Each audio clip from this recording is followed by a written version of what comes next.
जो जिद्दी है वही जीतेगा। सर झुकाने की आदत नहीं है, आंसू बहाने की आदत नहीं है। हम खो गए तो पछताओगे बहुत, क्योंकि हमारी लौट आने की आदत नहीं है। कुछ लोगों को पता है कि उनके साथ के जो लोग हैं या फिर जिनके साथ वो बातचीत करते हैं, दोस्ती रखते हैं, प्यार रखते हैं, वो उनके लिए हानिकारक हैं। वो उनकी जिंदगी के लिए, सेहत के लिए, फाइनेंशियल तरीके से, हर चीज से वो उनके लिए हानिकारक है। फिर भी हम उनके साथ रहते हैं। हम ऐसा नहीं सोचते कि हम अगर इसके साथ रहेंगे तो हमें इससे कितना नुकसान हो सकता है। ये कोई नहीं सोचता। दोस्तों, ऐसी औरत से दूर रहना चाहिए, वरना ये आपको भिखारी बना देगी। ऐसी कौन सी औरत होती है जो हमें लाइफ में बर्बाद तक कर सकती हैं? दोस्तों, इस चाणक्य नीति मोटिवेशनल वीडियो को पूरा जरूर देखना, क्योंकि चाणक्य जी कहते हैं कि अधूरा ज्ञान हमेशा घातक होता है। एक दिनेश नाम का लड़का था। वो बचपन से ही बहुत इंट्रोवर्ट किस्म का था। उसको ज्यादा घूमना फिरना पसंद नहीं, उसको ज्यादा बाहर इधर उधर जाना पसंद नहीं। एक सिंपल सी लाइफ जीता था वो। और उसकी एक बचपन की दोस्त थी जिससे वो बहुत ज्यादा प्यार करता था और उसको अपना सारा टाइम दिया करता था। और कई बार उसकी बचपन की दोस्त से बोल देती थी कि तुम बड़े बोरिंग से हो यार, बड़े अजीब से हो, तुम इतने ज्यादा हैपनिंग नहीं हो, इसलिए मैंने तुम्हें कभी अपना बॉयफ्रेंड नहीं बनाया। और दिनेश ये बातें सुनता था और सोचता था कि यार मैं कम बोलता हूँ, मैं बोरिंग हूँ और मैं ऐसा हूँ वैसा हूँ, मेरी तो कभी कोई गर्लफ्रेंड बन ही नहीं सकती। मगर कुछ टाइम बाद वक्त पलटा और वही लड़की उसकी गर्लफ्रेंड बन गई, क्योंकि उसके बॉयफ्रेंड ने उसे चीट कर दिया। अब दिनेश की बचपन की दोस्त उसकी गर्लफ्रेंड बन चुकी थी, वो उसके साथ बहुत खुश था। अब यहाँ पे समस्या ये थी, जो पल्लवी नाम की लड़की थी, जो बचपन की उसकी दोस्त थी, वो बहुत बड़ी पार्टी ऑपर थी। उसे पार्टी करना पसंद था, बाहर डिनर करना पसंद था, बाहर घूमना फिरना पसंद था। उसे घर में रहना बिल्कुल नहीं पसंद था। अब ऐसी सिचुएशन में उन दोनों के बीच में अक्सर अनबन रहती थी।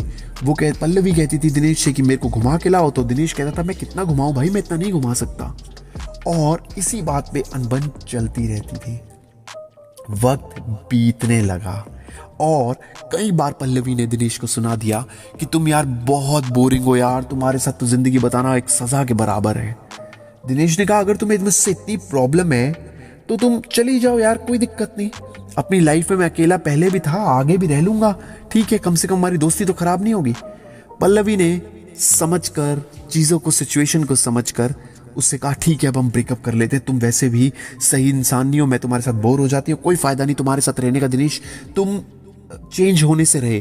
दिनेश ने कहा मैं कोशिश कर रहा हूँ, धीरे धीरे थोड़ा बदला भी हूँ अपने आप को, बट ठीक है अब तुम जल्दी में हो, जल्दी से कुछ तो हो नहीं सकता, ठीक है कोई दिक्कत नहीं, तुम अपनी लाइफ में खुश रहो, बातें कभी ना तू भूलना, कोई तेरे खातिर है जी रहा, जाओ खुश रहो।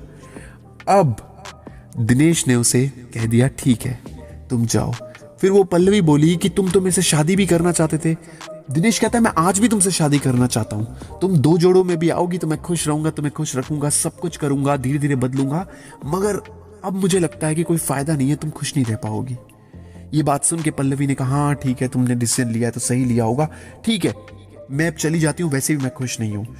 पल्लवी ने दिनेश से ब्रेकअप कर लिया। अब जब दिनेश का ब्रेकअप हो गया तो उसने सोचा, उसका वादा भी अजीब था कि जिंदगी भर साथ निभाएंगे। मैंने भी नहीं पूछा कि मोहब्बत के साथ कि यादों के साथ। अब दिनेश को पता था कि कुछ फायदा नहीं है, इसको समझाने का, बुझाने का कुछ फायदा नहीं। साल 10 साल बीत गए, पल्लवी की अभी भी शादी नहीं हुई। एक दिन पल्लवी मिली दिनेश से अचानक और बोली कितने दिनों से तुम कहां थे? दिनेश ने कहा एक सेकंड रुको, मेरा बेबी चल के आ रहा है, एक मिनट उसको गोदी में लेने दो। अपने बच्चे को गोदी में उठा के बोला दिनेश क्या हुआ? हाँ बोलो। अरे बस मैं अपने काम धंधे में बिजी हो गया एकदम, बस लाइफ चल रही थी, बढ़िया हो गया और लाइफ अब सॉर्टेड है, कोई प्रॉब्लम नहीं है, मस्ती में चल रहा हूँ, एकदम मस्त हूँ। पल्लवी ने उसका ये रूप देख के बड़ी खुश हुई, यार तुम तो बड़े बदल से गए हो, क्या हो गया? बस मैंने कुछ नहीं करा, मैंने थोड़ी बहुत मस्ती मारनी शुरू करी, मेरी वाइफ बहुत मस्त बातें करती थी तो मैं भी उससे मस्त मस्त बातें करने लगा और लाइफ एकदम सॉर्टेड हो गई, मैं बोरिंग नहीं रहा, उसे मैं बोरिंग बिल्कुल नहीं लगता। ये मेरा बेबी है, इससे मिलो, इसका नाम यश है। पल्लवी ने कहा तुमने शादी भी कर ली और बच्चा भी हो गया? और दिनेश ने उससे पूछा पल्लवी से तुम्हारी शादी हो गई? पल्लवी बोली नहीं यार, मैं ना लड़का नहीं मिल रहा मुझे ढंग का। दिनेश ने पूछा, कैसा? बोरिंग ना हो, अच्छा दिखता हो, घुमाने फिराने लेके जाए, यहाँ वहां लेके जाए, प्यार करे और रोमांस करे, सब कुछ करे। तुम क्या चाहती हो जिंदगी से? उसने पूछा। उसने कहा, मेरे को हाँ यही सब चाहिए। पल्लवी ने बोला, मुझे यही सब चाहिए। दिनेश ने कहा, एक साथ सारी चीजें मिलना बहुत नामुमकिन होता है। बहुत साल, सदियों पहले द्रौपदी ने भी मांगा था कि मेरा पति हो ऐसा जो ताकतवर बहुत हो, जो बहुत ज्यादा विद्वान हो, बहुत ज्यादा सुंदर हो, उसे 5 पति मिले। दोस्तों, कहानी का शीर्षक ये है कि ज्यादा डिमांड करने वाली औरतों के साथ अपना टाइम कभी भी वेस्ट नहीं करना चाहिए। वो खुद तो बर्बाद होती ही हैं, आपको भी बर्बाद कर सकती है। आपकी लाइफ के महत्वपूर्ण क्षण जा सकते हैं। जो लोग चूजी होते हैं, जो बहुत ज्यादा चूज करने वाले होते हैं, वो किसी के भी सगे नहीं होते। कौन सी ऐसी स्त्री है जो आपकी लाइफ को तबाह कर सकती है?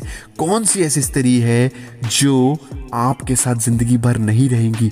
और अगर आपने ऐसी औरत के साथ शादी कर ली तो आपका विनाश, आपकी बर्बादी, आपका भिखारी बनना निश्चित है। सबसे पहली चीज जो चाणक्य नीति में चाणक्य जी ने बताई है, वो औरत है जो पराये घर में रहती हो। पराये घर से अभिप्राय है शादी के बाद अपने पति के साथ न रहती हो, अपने मम्मी पापा के पास ही रहना शुरू कर दे, अलग घर में रहना शुरू कर दे, या फिर अपने पति को रिस्पेक्ट ना दे, या फिर अपने हस्बैंड को रिस्पेक्ट ना दे, बॉयफ्रेंड को रिस्पेक्ट ना दे। ऐसी औरत से, जो अपने पति को रिस्पेक्ट ना दे, वो औरत से आपको कभी भी शादी नहीं करनी चाहिए। ऐसी औरत के साथ आपको कभी भी नहीं रहना चाहिए। ऐसी औरत आपको हमेशा बर्बादी की ओर लेके जाती है। दोस्तों, दूसरी चीज जो सबसे मेन है, जो पेड़ नदी के किनारे रहता हो, जो राजा मंत्री ना रखता हो, और वो स्त्री जो पुराए घर रहती हो, ऐसी स्त्री के साथ कभी भी आपको नहीं रहना चाहिए। दोस्तों, इसके बाद जो नेक्स्ट चीज आती है, जो अपने आप को बहुत ज्यादा ना हीरोइन बने कि नहीं मैं ही मैं हूं, मेरे से ज्यादा खूबसूरत कोई नहीं, मेरे से ज्यादा विद्वान कोई नहीं, मेरे से ज्यादा समझदार कोई नहीं, मेरे मम्मी पापा दी बेस्ट, मेरे से ज्यादा अच्छा कोई नहीं, तुम मेरे को टाइम नहीं देते, मैं। जो लड़की ज्यादा मैं करे, उसके साथ भी रहने का आपको कभी लाभ नहीं हो सकता, इनफैक्ट हानि ही होगी। आपको हमेशा दुख ही होगा कि आपने ऐसी लड़की के साथ क्यों टाइम वेस्ट करा। हो सकता है उसे अपनी खूबसूरती का गुमान हो सकता है उसे अपने पैसे कमाने का गुमान हो, मगर अगर ऐसे इंसान को गुमान है अपनी खूबसूरती पर, अपने पैसे पर, अपनी कामयाबी पर, अपने रिश्तों पर, या किसी भी चीज़ों पे, तो ऐसी लड़की आपको हमेशा दुख ही पहुंचाएगी, कभी भी आपको सुख नहीं दे सकती। दोस्तों, इसके बाद जो नेक्स्ट चीज आती है, जो अपने परिवार को इज्जत ना दे, जो अपने परिवार को इज्जत नहीं देगी, जो अपने मम्मी पापा को इज्जत नहीं देगी, वो आपकी क्या झंड इज्जत करेगी। वो आपको कभी भी इज्जत की नजरों से नहीं देखेगी। इनफैक्ट उसके लिए आप सिर्फ एक यूज करने की वस्तु होंगे। इसलिए कभी भी ऐसी स्त्री के साथ ना रहें। दोस्तों, इसके बाद जो नेक्स्ट चीज आती है, जो आपको प्रायोरिटी ना दे। इस दुनिया में ऐसी बहुत सारी लड़कियां हैं जो अपने आप को ये सोचकर हमेशा दूर कर लेती हैं लोगों से, या फिर अपने आप को ज़्यादा सुपीरियर दिखाने के लिए आपको प्रायोरिटी नहीं देती। कई बार रिश्तों में किसी की प्रायोरिटी की डेफिनेशन अलग अलग हो सकती है, मगर जब प्यार होता है, जहाँ पे शिद्दतों वाला प्यार होता है, वहाँ समर्पण होना बहुत ज़्यादा ज़रूरी है। और उस समर्पण के लिए ज़्यादा मेहनत करने की ज़रूरत नहीं, सिर्फ कॉल बैक कर रिप्लाई देने की ज़रूरत है, सिर्फ टाइम पे फ़ोन उठाने की ज़रूरत है, सिर्फ बात करने की ज़रूरत है, सिर्फ थोड़ा सा मिलने की ज़रूरत है, सिर्फ थोड़े से एफर्ट डालने की ज़रूरत है। हम कई बार एफर्ट्स डालने में कंजूसी कर देते हैं। हम सोचते हैं यार हम उसको टाइम क्यों दें, मेरे पास तो टाइम नहीं, मैं बहुत बिजी हूँ, मेरे पास यहाँ जाने का टाइम नहीं। जो औरत आपको टाइम ना देती हो, जो औरत आपके साथ रहने में खुशी ना महसूस करती हो, जिसके लिए और मित्र और दोस्त ज़्यादा इंपॉर्टेंट हो और लोग ज़्यादा इंपॉर्टेंट हो, ऐसी स्त्री का हमेशा त्याग कर देना चाहिए। दोस्तों, चाणक्य नीति में बहुत ही स्पष्ट शब्दों में लिखा है कि खूबसूरती के पीछे कभी मत भागिए। आपने देखा होगा कि भूरी चींटी काली चींटी से ज़्यादा काटती है। हम अक्सर गोरे रंग के पीछे भागते हैं, वो कितनी गोरी है, कितनी सुंदर है। आपको ये जान लेना बहुत ज़्यादा ज़रूरी है कि कुछ सालों बाद खूबसूरती वहीं की वहीं रह जाएगी।